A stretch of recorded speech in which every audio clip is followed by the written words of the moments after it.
Hey everyone, how are you doing? You have Mike and Sierra here. She's not in the scene right now, but she will be in a moment. What we're going to do today is we're going to go over a couple stories that we've heard and a couple of our own stories about tank decorations. Some of the dangers that you could face with them. Without further ado, let's head over to Sierra and she's going to read a story to you. Hi everyone, you have Sierra here, and we're just going to go over a story here that we got from one of our group members, so let's get right into it. So, I nearly had a heart attack. I can honestly say that I never felt such panic, sadness, heartache all at once. Until about half an hour ago. I walked into my room and noticed my fish was missing. He was swimming alone. She has two fish in the tank here, just to clear that up, but she noticed one of them was missing. Well, I looked in his log, no fish. I looked in his tree, no fish. I looked on all the spots, nowhere. I have an escape-proof lid. I started screaming for my husband, and he's like, "No way that giant fish disappears." I started to wail, full-blown tears. I was seriously about to call 911 and tell them someone broke in my house and stole my one fish. As I staring in the tank, crying, my eyes out, the other fish is zipping around the tank, trying to get in the seashell. She goes all the way in, she comes out. My husband grabs the seashell and looks inside. I'm still crying. There's no way that fat fish is going to fit in there. Then we see his tail. At this point, I'm freaking out because I think my flood parrot is dead. Well, my husband says, "Hang on, go get the hammer."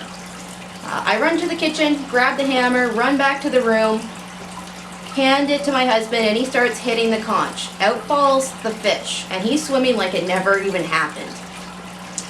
So I started crying now more because I thought the fish was gone and my husband saved him, and it turned out to be alive.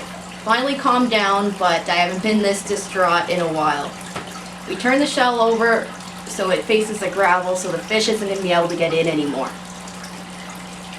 So with this one, actually really good ending with this story. The fish was fine, but this does show you some of the dangers that you'll see with tank decorations. And we'll get into that a little bit more when we have Mike back here in a minute.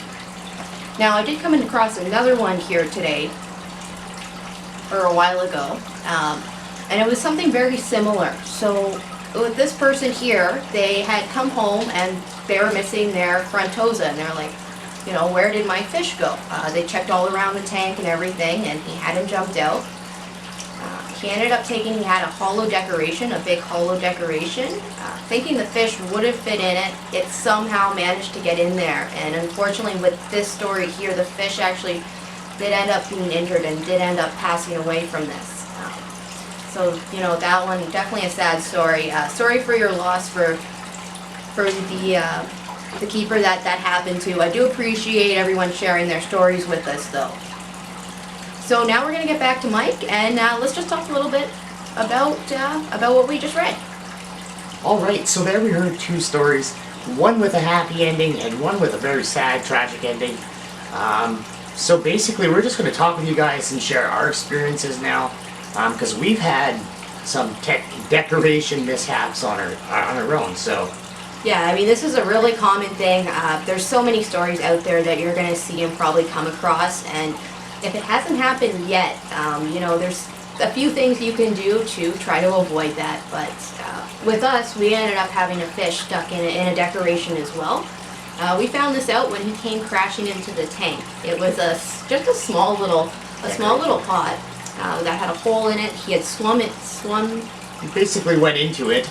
Got stuck, and then all I heard was tuck on the glass, and I looked and I couldn't see the fish, but I seen a decoration flying around the tank, and that was not normal.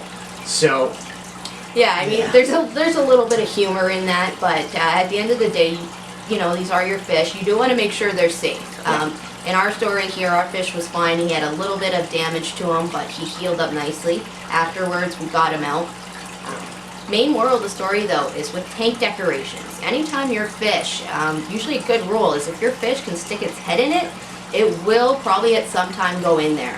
Even if you think there's no way it's going to fit, it will still try. It will still try, and a lot of the times they manage to get in the smallest spaces that you wouldn't believe. Yeah. So when you're choosing your tank decorations, make sure that your fish have room to move around in it, get in and out safely. Yep. And another thing that I did want to mention is whether you're getting a new decoration or used decoration or even one from a big box store, you want to always check for sharp edges. Now a lot of the times they have little caves where the fish can go in and the edges aren't sharp. I bought a couple decorations from PetSmart, had this issue, so you'll get this from anywhere. Just always be really cautious about that, and if you see a sharp edge, take a nail file, anything like that, just grind it down so it's nice and smooth. You don't want to destroy or damage any of your fish. So these are a couple of tips that we have. Yeah, and then it's worked out pretty well for us since we've been cautious and really made sure that our decorations are fitting properly. We're happy to say we haven't had any more fish disappearing, stuck, or anything like that in the tank. Yeah. So I really do hope that you guys enjoyed this video. Thank you guys very much for watching, and you guys have yourself a great day.